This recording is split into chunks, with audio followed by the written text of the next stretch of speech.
Hello friends, this video on biomolecules part 15 is brought to you by examfear.com. No more fear from exam.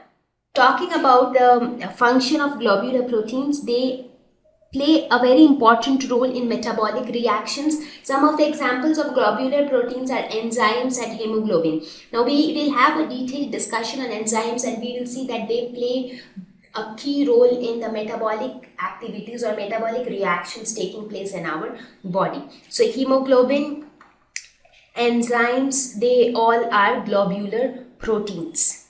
So these proteins mostly have complex tertiary or quaternary structures. So what are these structures? So we will now talk about the structure of proteins. Now proteins have the four types of structures are observed in proteins: primary structure, secondary structure, tertiary structure, and quaternary structures. So these four structures are seen in proteins. So look at this complex structure. So when you look at this complex structure and if you try to magnify a small portion of it, a small portion like this, if you look at the base, what forms the skeleton of the structure of protein? It is made up of amino acids. So the sequence of amino acid is the primary structure, which you can see here. This sequence of amino acid forms the backbone. So linear sequence of amino acids in a polypeptide is the primary structure of a protein. So over the primary structure, secondary structure is there, which takes place by further folding. Tertiary structure happens on even further folding. So that is how we proceed to different structures one by one, which are more complex. So this primary structure or this sequence of amino acids is determined by the genes and the genetic hereditary material DNA. This correct sequence is very, very important for the function. In fact, each type of protein, what they function, what is their role, that all depends on the sequence of amino acids. That is, primary structure defines the protein. It defines the type of protein it is. So that is the primary structure. Let us look at the secondary structure. So now if you look at some of the structures in this complex structure, you will see some coiled structures like this, and you will also see some plated structures like this. So these are secondary structures. So primary structure does not make a protein functional. It just gives the basic shape, or it just makes the backbone. So it further gets coiled to give a three-dimensional structure to the protein, because a three-dimensional structure is needed for the protein to be functional. So how this three-dimensional structure comes into picture? By interactions with immediate neighbors. So what happens, let us suppose if you have a long chain of polypeptides. So all these are, say, molecules, they are all neighbors, carbon, oxygen, nitrogen. So now if they start interacting with each other, what will happen? Maybe they both will try to come near, again they both will try to come near. So folding will happen. So foldings will take place. So this folded structure is the secondary structure. Now, two types of structures are observed in secondary structure. Sometimes it is seen that they gets folded in a pleated structure, or sometimes they are a coiled structure. So this is the coiled structure and this is the pleated structure. So the coiled structure is nothing but the helical structure or helix. This shape is known as helix. So this type of structure is the helical structure. So here if you see here, this gives a better explanation. Here you have the hydrogen bonds. This bonds denotes the interaction between the neighbors, these hydrogen bonds. And because of this interaction, they are together. So this secondary structure is caused by intermolecular and intramolecular hydrogen bonding. Now, each of the amino acid of a polypeptide will interact with its immediate neighbors, forming hydrogen bonds. This will cause folding in the structure. So it gets folded into coils. So this coil-like structure is the secondary structure, which is helical in shape. There is another secondary structure which is in the form of pleats. When I say pleats, you remember the pleats of your skirt. The skirt which you wear, it has pleats, right? So in a similar fashion, due to interaction between neighbors, you have these kind of structures due to intermolecular hydrogen bond. So this type of structure also gives the appearance of pleats. So that is why it is called pleated structure. However, this pleated structure is comparatively less stable when compared to the helix structure. So in secondary structure, you have two types of structures, helix structure and pleated structure, and pleated structure is less stable than the helix structure. So this is about the secondary structure. Let us look at the tertiary structure. So in tertiary structure, it gets even more coiled and even more folded. So here you can see this has been magnified here to show how it happens.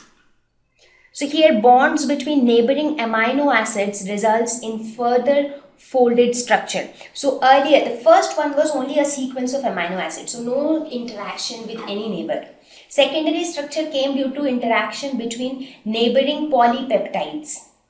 Right? Now the tertiary structure is coming due to interaction between neighboring amino acids. So it is not only the polypeptides which are interacting, it is also the amino acid as a whole. Like amino acid is what?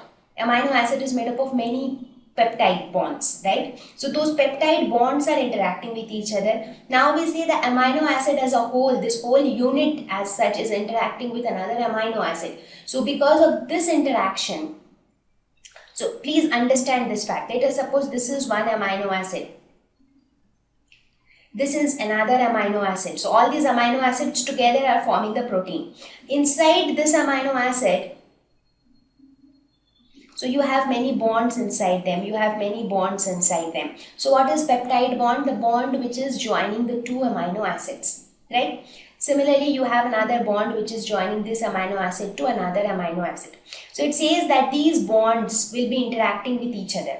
So due to the interaction between the different polypeptides, secondary structure will come into picture. Now when folding will happen, then these amino acids will also start interacting with each other.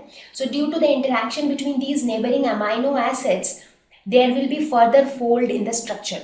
So the interaction between the neighboring amino acids will make the structure even more folded and coiled, and that will give rise to the tertiary structure.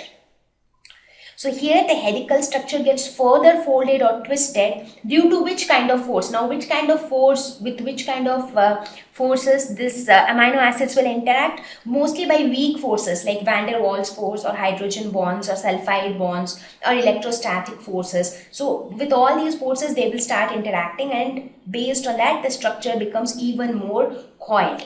Now some of these tertiary structures, if you look at this highly coiled structures, some of them are spherical in shape and they are called globular proteins. Some of them form long fibers and they are called fibrous proteins. Now it depends, this tertiary structure also depends on the primary structure, the type of amino acid present, the number of amino acids, the sequence of amino acid, because here everything is happening due to interaction between the amino acids.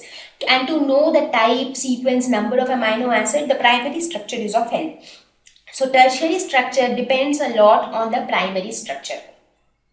So this is the tertiary structure, and mostly wherever you see pictures of proteins, they are generally tertiary structures, which look quite complex.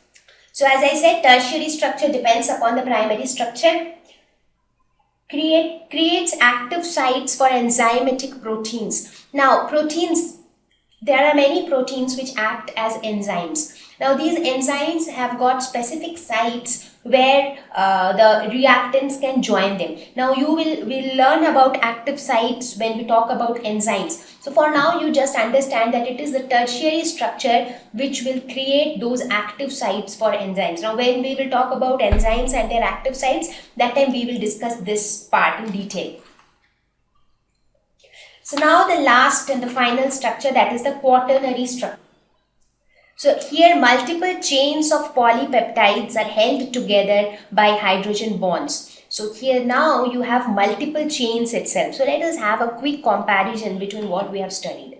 When we talked about the primary structure, we were talking about just a sequence of amino acids. That's it. So we were just talking about one simple chain with the sequence of amino acids.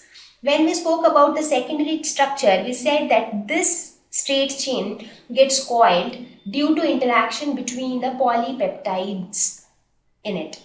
When we talk about the tertiary structure, we said that it is not only the polypeptides which interact, it is also the amino acids which start interacting. with each other. So it gets further coiled and folded somewhat like this. Now when we talk about the quaternary structure, we mean that we do, so till now, till tertiary structure, we just had one chain. The chain is one, it is just that single chain is getting coiled. So this entire thing is just one chain which is getting coiled in this fashion. But when we talk about quaternary, we mean to say that we have one chain like this, we have another chain like this, and both these chains are interacting. So the structure is becoming all the more complex. So that is our quaternary structure. So now we have two different chains which are held together by hydrogen bonds. So when we talk about the structure of proteins, we see that all the protein structures are highly dependent on hydrogen bonds. So this type of structure is not seen in all proteins. It is seen only in proteins which has multiple chains of polypeptide. Because if you have only one chain of polypeptide, tertiary structure is the maximum that you can get out of it. Because quaternary structure is possible only when hydrogen bond binds two different chains of polypeptides. So that is your quaternary structure. So let us have a... Thank you. Please visit www.examfear.com to watch more videos, attempt free online test, get free study material, find tutors and mentors. Thank you once again.